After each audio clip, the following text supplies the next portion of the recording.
ఓం గం గణపతే నమః. నిన్న సంకష్టహర చతుర్థి కదండి, పూజ చేసేసుకున్నాను. దీపాలు వెలిగించుకొని ఎర్రటి పూలు, చామంతులు, గులాబీలతో పూజ చేసుకున్నానండి. పూజ అయితే అయిపోయింది.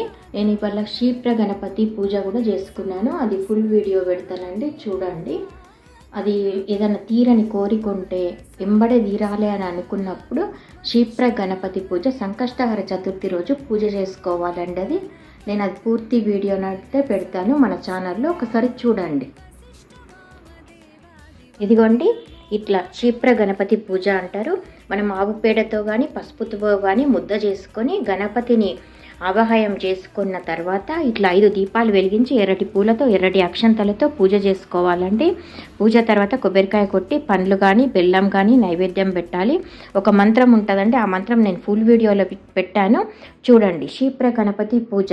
ఓం గం గణపతయే నమః.